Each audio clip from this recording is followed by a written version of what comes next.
Jangan pernah merasa sendirian saat kalian melintasi KM 97 Tol Cipularang di tengah malam yang berkabut, meskipun kursi di samping kalian tampak kosong. Karena di poros gaib yang membelah Gunung Hejo ini, aspal bukan hanya jalur transportasi, melainkan batas tipis yang memisahkan dunia manusia dengan wilayah kerajaan yang tak terlihat. Sudah tak terhitung berapa banyak nyawa yang tertinggal di tikungan maut ini, bukan karena rem yang blong, tapi karena penglihatan yang dikelabui oleh sosok wanita berpakaian putih yang tiba-tiba menyeberang, atau tangan dingin yang membekap mata sang supir tepat di detik-detik paling krusial. Jika kalian mencium aroma bunga melati yang sangat tajam di dalam kabin mobil yang tertutup rapat, sementara jarum speedometer mulai bergerak naik dengan sendirinya, berdoalah, karena saat itu, makhluk dari Gunung Hejo tidak sedang memintamu untuk menepi, melainkan sedang mengajakmu untuk menjadi bagian dari daftar kecelakaan yang tak pernah bisa dijelaskan oleh logika. Sebelum kita masuk ke bagian di mana Ega menyadari bahwa bayangan di kursi belakang mobilnya mulai menarik nafas, coba kalian periksa kaca spion tengah kalian sekarang. Apakah hanya ada kegelapan di sana? Tulis di kolom komentar, "Saya selamat sampai tujuan," sebagai pagar gaib agar perjalanan kalian selalu dalam lindungannya. Klik subscribe di Kisah Alam Sebelah, karena malam ini kita akan membelah kabut di KM 97. Mari kita mulai bab 1. Bandung di jam 1 dini hari adalah kota yang sangat tenang, dibalut oleh hawa dingin yang menusuk hingga ke sumsum tulang. Bagi Ega, seorang editor video freelance yang baru saja menyelesaikan deadline besar di sebuah rumah produksi di daerah Dago, kesunyian ini adalah hal yang biasa. Namun malam ini, ada sesuatu yang berbeda pada getaran udara di sekelilingnya. Saat ia menutup pintu mobil SUV putihnya, suaranya terasa begitu nyaring, seolah-olah memecah keheningan yang seharusnya tidak diganggu. Ega menyalakan mesin mobilnya, membiarkan derunya mengisi kabin sejenak sambil memeriksa peta digital di ponselnya. Jalur Cipularang tampak berwarna hijau, lancar, namun ia tahu betul reputasi jalur itu jika dilewati sendirian di jam mati. Ia mengabaikan rasa cemas yang mulai merayap di ulu hatinya, meyakinkan diri bahwa semua cerita tentang KM 97 hanyalah sugesti massal yang dibesar-besarkan oleh para pengendara yang kelelahan. Ia mulai memacu mobilnya menyusuri Paster, melewati lampu-lampu jalanan yang kuning suram dan gedung-gedung yang tampak seperti nisan beton besar di bawah cahaya bulan yang tertutup awan mendung. Begitu ia memasuki gerbang tol, ia merasa seolah-olah ia baru saja melintasi sebuah portal menuju dunia lain. Lampu-lampu kota Bandung perlahan menghilang di kaca spion, digantikan oleh pemandangan perbukitan yang gelap gulita di sisi kiri dan kanan jalan tol. Suara angin yang bergesekan dengan badan mobil mulai terdengar seperti bisikan-bisikan yang tak jelas ujung pangkalnya. Ega meraih botol air mineral di sampingnya, meminumnya perlahan untuk membasahi tenggorokannya yang mendadak terasa kering. Ia menyalakan pemutar musik di mobilnya, berharap lagu-lagu pop yang ceria bisa mengusir atmosfer berat yang mulai menyelimuti kabin. Namun suara audio mobilnya sesekali terdengar pecah dan statis. Crackle, crackle. Suara yang biasanya muncul jika ada gangguan elektromagnetik yang kuat di sekitarnya. Jalur Cipularang mulai menanjak dan berkelok, membelah bukit-bukit yang konon merupakan wilayah kekuasaan kerajaan gaib tertua di Jawa Barat. Ega mematikan lampu jauhnya sesaat untuk menyesuaikan penglihatannya dengan kegelapan, dan saat itulah ia menyadari betapa sunyinya jalanan malam itu. Tidak ada truk besar yang biasanya menderu di lajur kiri. Tidak ada bus malam yang saling salib. Ia benar-benar sendirian di atas bentangan aspal hitam yang seolah-olah tak berujung. Bau pengharum mobil beraroma kopi yang biasanya ia sukai, kini berubah menjadi bau yang sangat aneh. Bau tanah basah yang bercampur dengan aroma bunga melati yang sangat tipis. Ia mencoba mengganti saluran radio, namun semua stasiun hanya mengeluarkan suara dengingan rendah yang membuat telinganya terasa berdengung sangat kencang. Ia menyalakan jam digital di dashboard 01.45. Secara teori, ia akan mencapai area KM 97 dalam waktu 15 menit ke depan. Setiap kali mobilnya melewati jembatan tinggi yang membentang di atas lembah-lembah gelap, ia merasa seolah-olah mobilnya menjadi jauh lebih berat. Pedal gas yang ia injak terasa keras, dan jarum speedometer seolah-olah tertahan di angka 80, meskipun ia merasa sudah memacu mesinnya dengan lebih kuat. Ia mulai merasakan hawa dingin yang tidak wajar merayap dari arah jok belakang, menyentuh tengkuknya dengan jari-jari yang tak terlihat. Ega mencoba melihat ke arah spion tengah, memastikan bahwa pintu belakang terkunci rapat. Melalui pantulan spion itu, ia melihat bayangan hitam di kejauhan jalan yang tertinggal di belakangnya. Namun bayangan itu tampak bergerak mengejar dengan kecepatan yang mustahil bagi makhluk hidup manapun. Cipularang bukan lagi sekedar jalan pulang bagi Ega. Ia baru saja menyadari bahwa ia telah masuk ke dalam poros maut di mana waktu, ruang, dan nyawa manusia adalah alat tukar bagi ketenangan para penunggu Gunung Hejo yang kini sudah mulai membuntuti setiap putaran roda mobilnya. Memasuki wilayah KM 100, Ega merasakan sebuah perubahan atmosfer yang begitu drastis, hingga ia harus menarik nafas dalam-dalam untuk menenangkan paru-parunya yang mendadak terasa sesak. Udara di dalam kabin SUV-nya yang tertutup rapat, yang tadinya sejuk karena hembusan AC, kini terasa sangat berat dan berminyak, seolah-olah molekul oksigen di sekitarnya telah bercampur dengan partikel debu dari zaman purba. Ia mencoba menurunkan suhu AC-nya, namun jari-jarinya yang menyentuh panel kontrol terasa kaku dan dingin, seperti menyentuh lempengan es yang sudah lama membeku. Di luar jendela, pemandangan perbukitan Jawa Barat yang biasanya tampak hijau asri di siang hari, kini berubah menjadi siluet raksasa yang menindas. Pilar-pilar tanah yang seolah-olah sedang membungkuk ke arah jalan tol, menanti saat yang tepat untuk meremas kendaraan apapun yang melintas di bawahnya. Suara deru ban mobilnya di atas aspal yang tadinya terdengar ritmis, kini berubah menjadi suara geraman rendah yang tidak konsisten.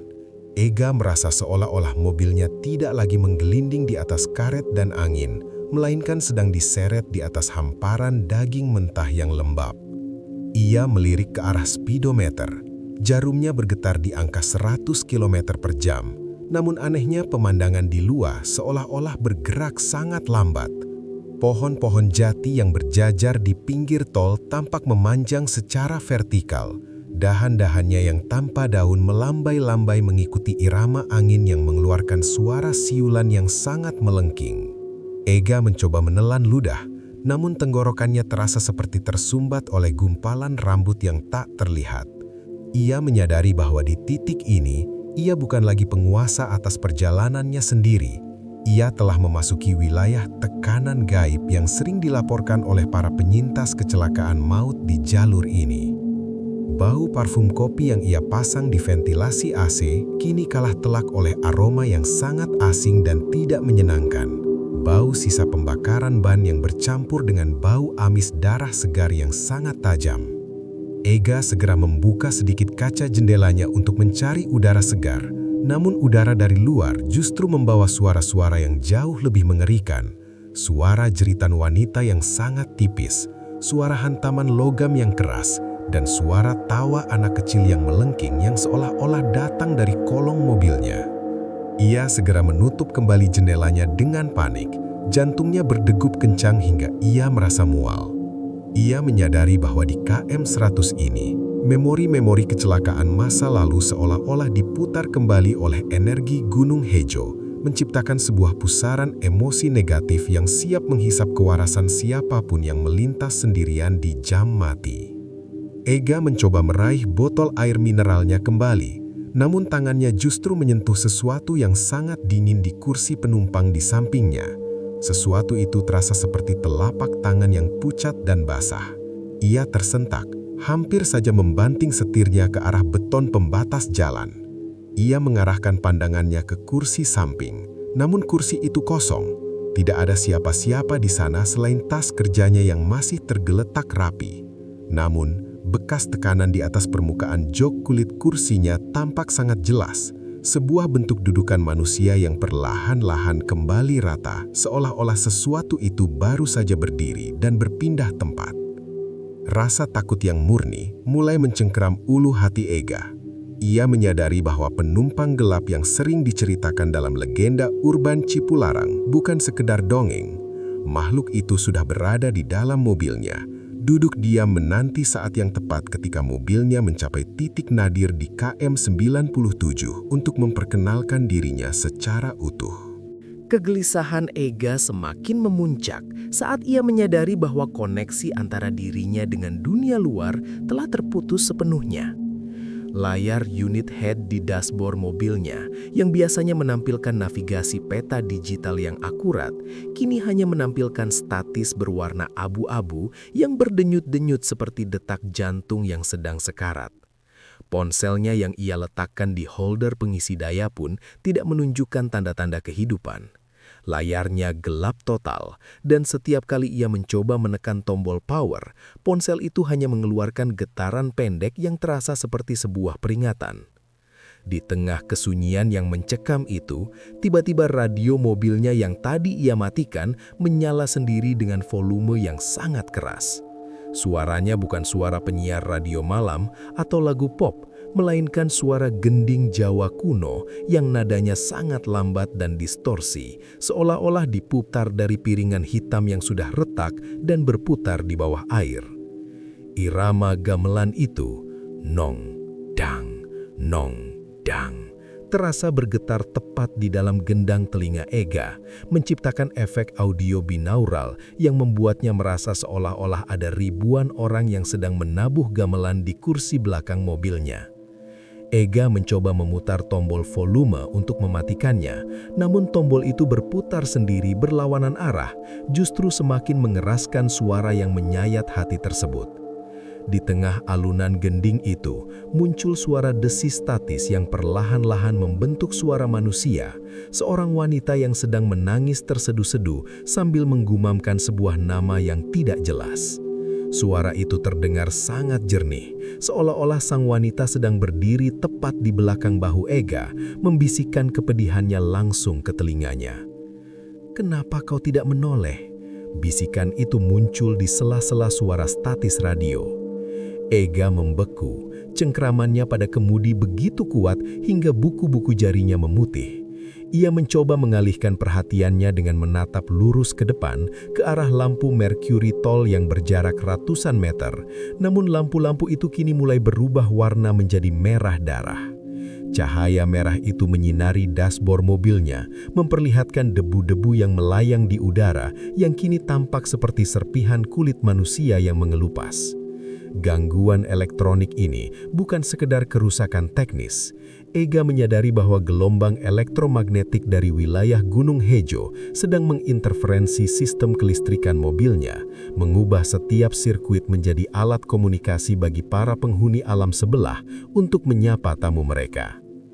Tiba-tiba, suara radio itu berubah menjadi suara jeritan yang sangat melengking, suara yang menyerupai gesekan logam di atas aspal dengan kecepatan tinggi. Jeritan itu begitu keras hingga kaca jendela mobil Ega mulai bergetar hebat seolah-olah akan pecah berkeping-keping. Bersamaan dengan itu, seluruh lampu di dashboard mobilnya mati total, meninggalkan Ega dalam kegelapan yang hanya diterangi oleh lampu depan mobilnya yang mulai meredup. Ia tidak bisa melihat speedometer, ia tidak bisa melihat indikator bensin, ia hanya bisa melihat kegelapan jalan tol yang seolah-olah sedang menelannya hidup-hidup. Ega meraba-raba tombol lampu hazard dengan panik, namun setiap tombol yang ia sentuh terasa lembab dan lengket seperti lumut basah. Di tengah kebisingan gaib dari radionya, Ega mendengar suara lain yang jauh lebih nyata, suara ketukan dari arah kaca jendela belakang, seolah-olah ada seseorang yang sedang meminta izin untuk masuk ke dalam perlindungannya yang rapuh.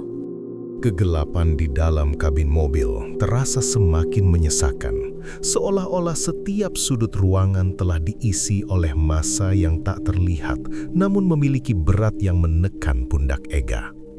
Ia mencoba memfokuskan pandangannya pada jalur putih di tengah aspal, satu-satunya penanda bahwa ia masih bergerak maju di dunia nyata.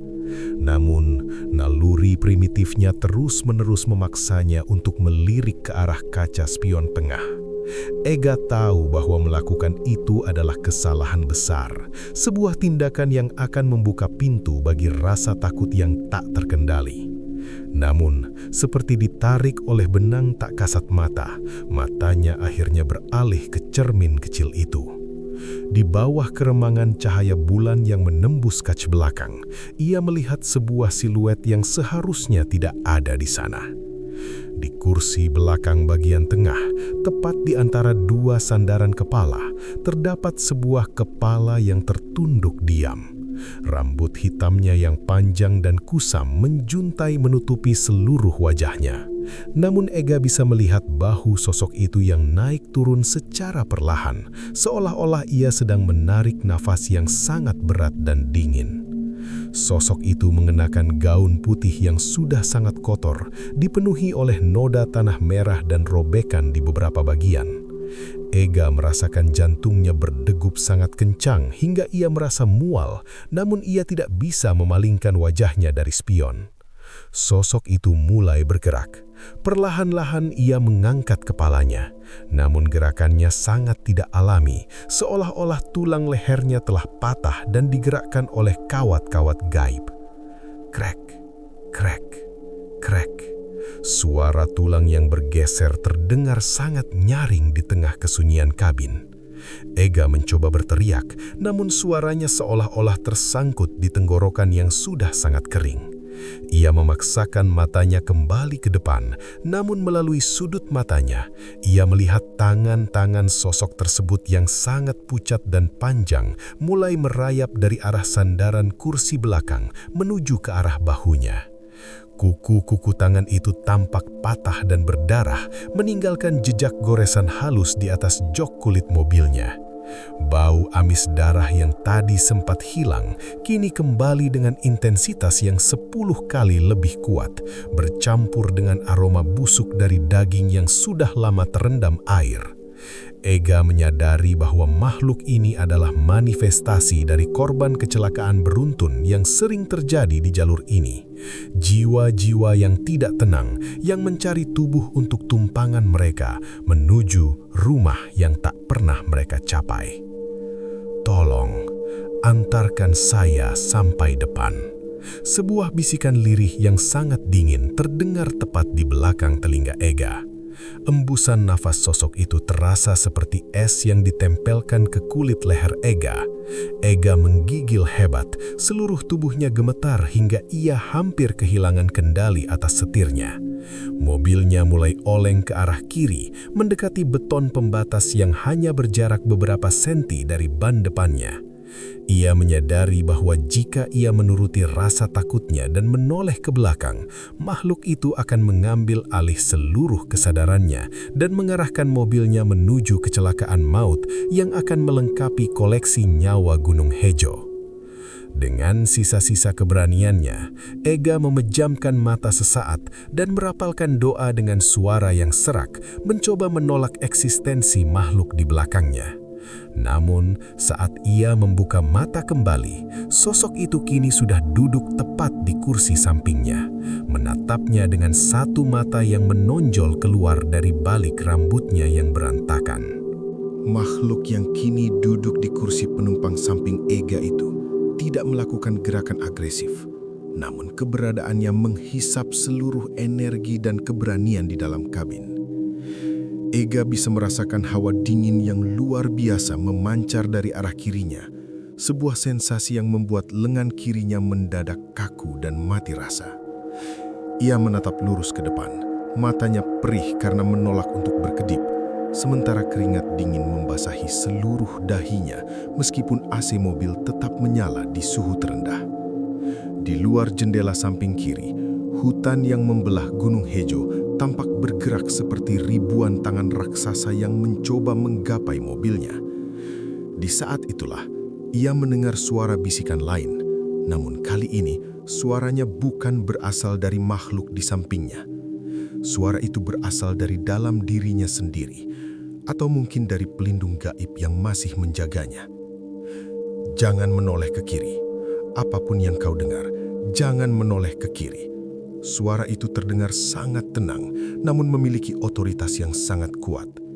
Ega mematuhi perintah itu dengan sepenuh jiwa. Ia fokus pada pantulan lampu depan mobilnya di aspal yang mulai berkabut. Namun makhluk di sampingnya mulai melakukan taktik manipulasi yang lebih cerdas. Suaranya berubah. Ia kini menirukan suara ibu Ega yang sedang menangis memanggil namanya. "Ega, tolong ibu nak. Ibu terjepit di sini. Kenapa kamu diam saja?" Suara itu begitu mirip, begitu nyata, hingga air mata mulai mengalir di pipi Ega. Rasanya sangat menyakitkan bagi seorang anak untuk mendengar ibunya menderita. Namun ia tahu, itu hanyalah tipu daya dari entitas poros maut yang ingin mengalihkan fokusnya dari jalan raya. Setiap kali Ega menolak untuk menoleh, makhluk itu akan mengeluarkan suara jeritan yang memekakkan telinga, diikuti oleh hantaman-hantaman keras pada pintu mobil sebelah kiri. Dum! Dum! Dum! Seolah-olah ada orang dari luar yang sedang memukul pintu mobil dengan palu godam. Mobil Ega bergetar hebat di setiap hantaman tersebut, dan ia harus berjuang keras untuk menjaga kemudinya tetap lurus di jalur tengah. Melalui sudut matanya yang sangat terbatas, ia melihat bayangan wajah makhluk itu mulai menempel di kaca jendela samping. Wajah yang hancur karena benturan keras dengan rahang yang sudah terlepas dan menggantung dengan mengenaskan. Makhluk itu terus membisikkan janji-janji palsu tentang keselamatan jika Ega mau berhenti sejenak di bahu jalan. "Cuma sebentar, kita berhenti di sana. Lihatlah ke arah kiri, ada tempat istirahat," goda makhluk itu lagi. Ega melihat ke arah kiri dengan sudut matanya, dan ia melihat sebuah rest area yang tampak sangat megah dan bercahaya benderang tepat di pinggir tol. Namun, ia menyadari sebuah kejanggalan. Di papan petunjuk jalan, angka KM menunjukkan angka yang tidak masuk akal dan tidak ada mobil lain di rest area tersebut meskipun lampunya sangat terang. Itu adalah rest area gaib yang sering menyesatkan para pengendara hingga terjun ke jurang Gunung Hejo. Ega semakin mempererat cengkramannya pada setir, kakinya menekan pedal gas lebih dalam, mengabaikan semua godaan visual dan auditori di sebelah kirinya. Ia menyadari bahwa di KM 97 ini, godaan terbesar bukan berasal dari sosok yang menyeramkan, melainkan dari keinginan hati untuk mencari kenyamanan di tengah teror yang sedang berlangsung. "Jangan menoleh, jangan berhenti." Ia terus menggumamkan kata-kata itu sebagai mantra pelindung, sementara di sampingnya, makhluk itu mulai menggeram marah karena mangsanya tidak kunjung terjebak dalam perangkap dimensinya. Ega merasa sedikit lega ketika rest area gaib itu perlahan-lahan menghilang dari pandangan sampingnya. Namun, kengerian di Cipularang belum berakhir. Di tengah kabut yang semakin menebal di KM 98, tiba-tiba dari arah belakang muncul sepasang lampu depan mobil yang sangat terang, menyilaukan kaca spion tengah Ega. Mobil tersebut melaju dengan kecepatan yang sangat tinggi, mendekati bumper belakang SUV Ega hanya dalam hitungan detik. Ega memberikan lampu sein ke kiri agar mobil itu mendahuluinya, namun mobil tersebut tidak mau menyalip. Ia tetap menempel sangat dekat, bahkan sesekali sengaja menyenggol bumper belakang Ega dengan dentuman logam yang cukup keras. Brak! Mobil Ega tersentak maju, kepalanya terhentak ke depan karena dorongan yang tidak terduga tersebut. Ega mencoba menstabilkan kendalinya, namun mobil misterius di belakangnya, sebuah sedan tua berwarna hitam kusam, terus-menerus melakukan intimidasi. Ega mencoba melihat ke arah spion samping untuk melihat siapa pengemudinya, namun kaca depan sedan tersebut tampak sangat gelap dan tertutup kabut internal yang tebal. Saat sedan itu akhirnya mencoba menyalip dari sisi kanan, Ega melirik sejenak ke arah kabin mobil tersebut. Jantungnya seolah berhenti berdetak. Sedan itu tidak memiliki pengemudi. Roda kemudinya berputar sendiri dengan liar, sementara kursi pengemudinya kosong melompong. Di kursi penumpang depan sedan tersebut, ia melihat makhluk wanita yang tadi ada di mobilnya, kini sudah berpindah tempat, duduk diam sambil menatapnya dengan senyum yang mengerikan. Sedan tanpa sopir itu kini berada sejajar dengan mobil Ega. Setiap kali Ega mencoba mempercepat lajunya, sedan itu ikut mempercepat. Setiap kali ia mengerem, sedan itu ikut mengerem. Seolah-olah kedua mobil itu telah terikat oleh sebuah tali gaib yang tak terlihat. Tiba-tiba, sedan itu membanting setirnya ke arah mobil Ega, mencoba mendorongnya keluar dari jalur tol menuju ke arah lereng bukit yang curam. Ega membanting setirnya ke arah yang berlawanan. Ban mobilnya mencicit keras di atas aspal panas. Suara gesekan logam antara kedua mobil tersebut mengeluarkan percikan api yang berwarna biru gelap, sangat berbeda dengan percikan api normal. Bau belerang kembali menyeruak, kali ini lebih tajam dan menusuk paru-paru. Ikutlah dengan kami, bergabunglah dalam konvoi ini selamanya. Suara gema kolektif terdengar dari dalam sedan misterius tersebut. Ega melihat dari jendela belakang sedan itu, ada puluhan tangan-tangan pucat lainnya yang sedang melambai ke arahnya, seolah-olah mengundangnya untuk masuk ke dalam kendaraan maut tersebut. Ia menyadari bahwa sedan ini adalah kumpulan energi dari semua kendaraan yang pernah hancur di KM 97, sebuah predator jalanan yang mencari anggota baru untuk melengkapi barisan mereka yang tak berujung. Ega menginjak pedal gas hingga menyentuh lantai mobil. Mesin SUV-nya menderu sangat kencang, mencoba melepaskan diri dari kejaran sedan tanpa sopir tersebut. Di saat-saat paling kritis, saat sedan itu hampir berhasil menjepit mobilnya ke arah beton pembatas, Ega melihat papan hijau besar di depan yang bertuliskan KM 97. Ia menyadari bahwa ia baru saja sampai di titik nadir, tempat di mana seluruh hukum alam akan ditekuk oleh kekuatan Gunung Hejo. Tepat saat mobil Ega melintasi garis imajiner KM 97, seluruh dunia di sekitarnya seolah-olah terisap ke dalam sebuah vakum yang hampa suara.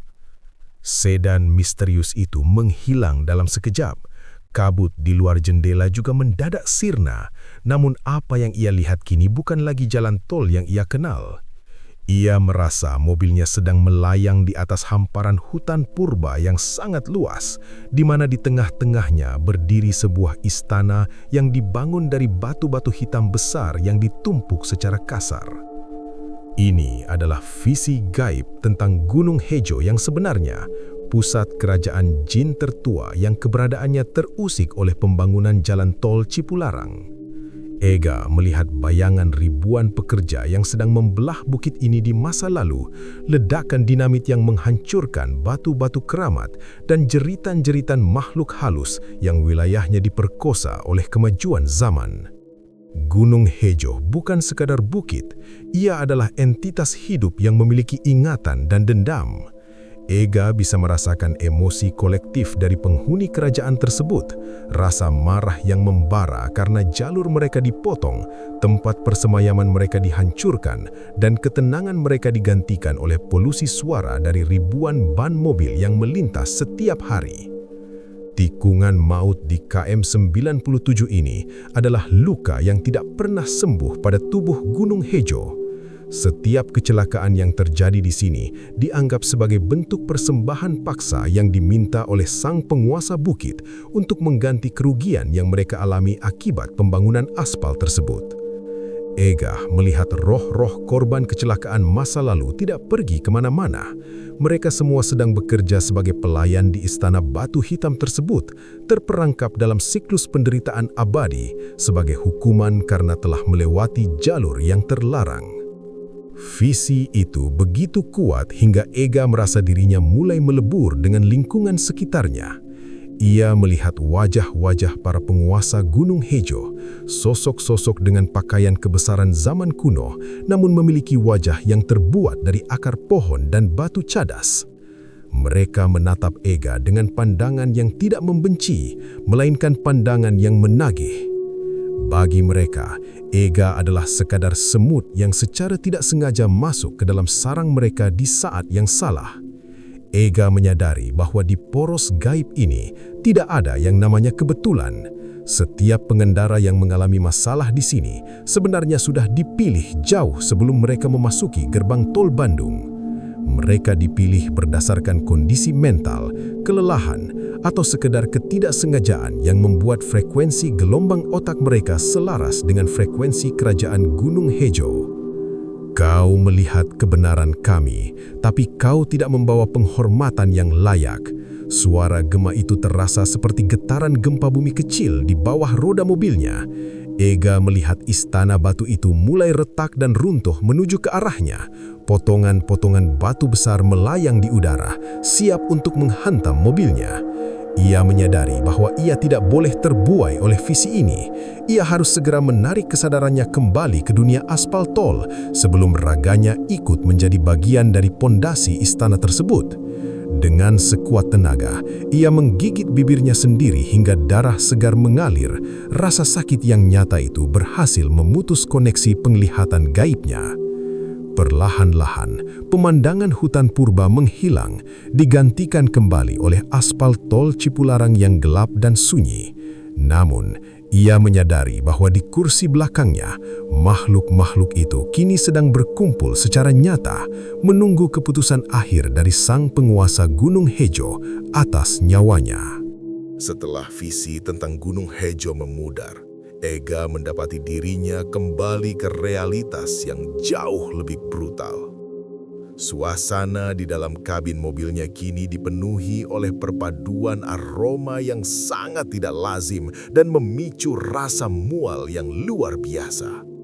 Bau bunga melati yang tadi sempat muncul, kini berubah menjadi bau terasi busuk yang sangat tajam, bercampur dengan aroma amis darah yang sudah mengental dan bau hangus dari daging yang terbakar.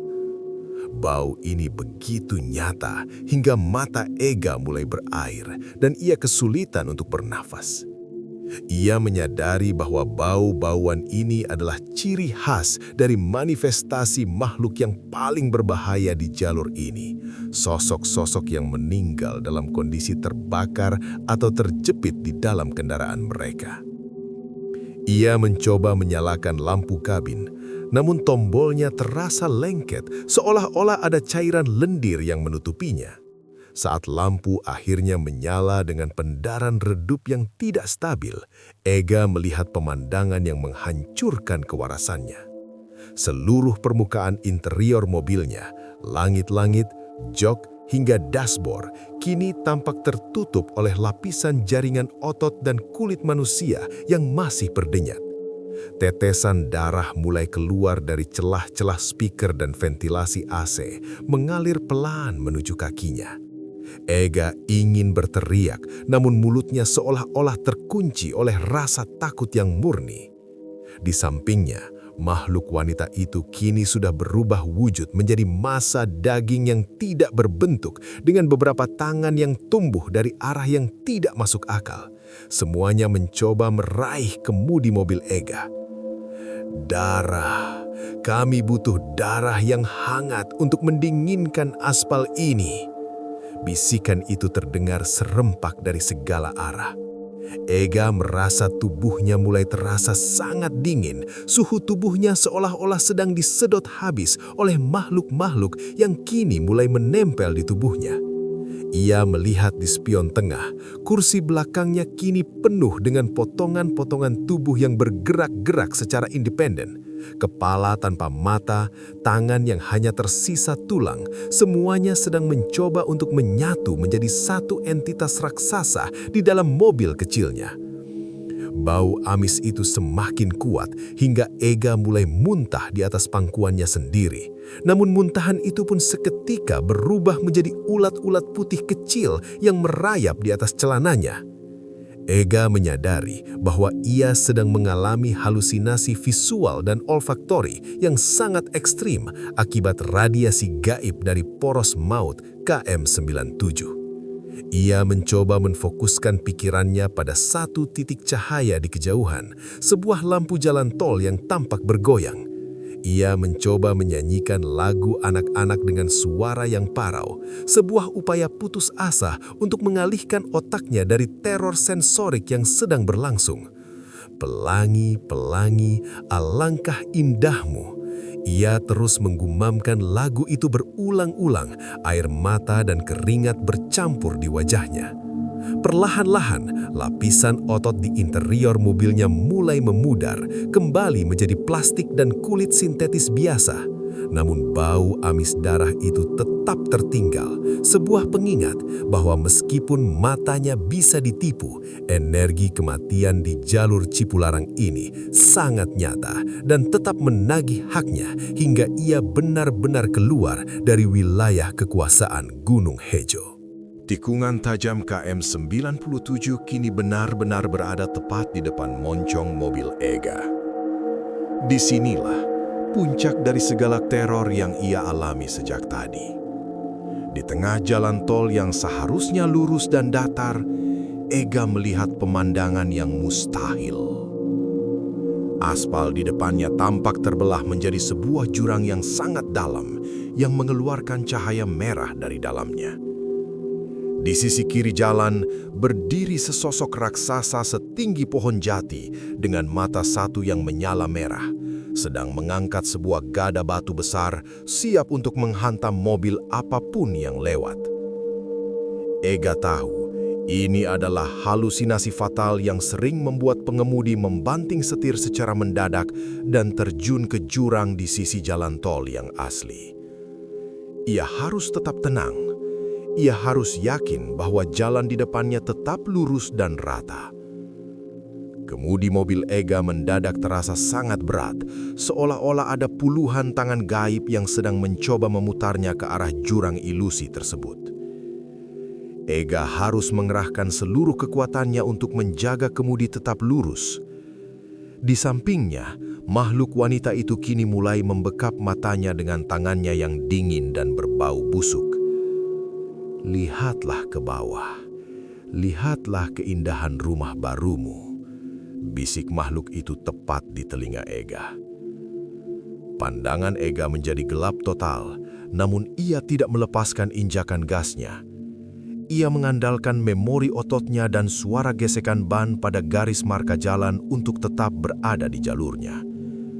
Ia merasa mobilnya bergoyang hebat, seolah-olah sedang dihantam oleh badai pasir yang sangat kencang. Di tengah kegelapan itu, Ega mendengar suara benturan logam yang sangat keras dari arah luar mobilnya. Brak! Duar! Ia merasa mobilnya seolah-olah baru saja menabrak sesuatu yang sangat besar, namun ia tetap memaksa mobilnya untuk terus melaju. Ia merasakan getaran hebat di bawah kursinya, seolah-olah ada ribuan tangan yang sedang mencoba mengangkat mobilnya dan membalikannya. Ega menjerit sekuat tenaga, sebuah teriakan penuh kemarahan dan perlawanan terhadap makhluk-makhluk Gunung Hejo. "Saya tidak mau mati di sini. Pergi kalian semua!"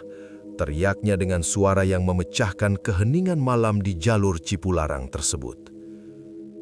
Tiba-tiba, tekanan di matanya menghilang. Makhluk di sampingnya lenyap secara mendadak seolah-olah menguap di telan udara. Jurang ilusi di depannya berganti kembali menjadi jalan aspal yang lurus dan tenang. Ega melihat jarum speedometernya perlahan-lahan turun dari angka 120 ke angka 80 secara alami. Ia melihat di kaca spion, area KM 97 sudah tertinggal jauh di belakangnya, kembali diselimuti oleh kabut hitam yang pekat. Suara radio mobilnya kini kembali normal, memutar sebuah lagu lama yang terdengar sangat menenangkan. Ega menarik nafas panjang, paru-parunya terasa sangat lega seolah-olah beban berat yang sejak tadi menindas dadanya telah diangkat sepenuhnya. Namun, ia menyadari bahwa bajunya basah kuyuk oleh keringat dan bau amis darah itu masih sedikit tertinggal di jok belakang mobilnya.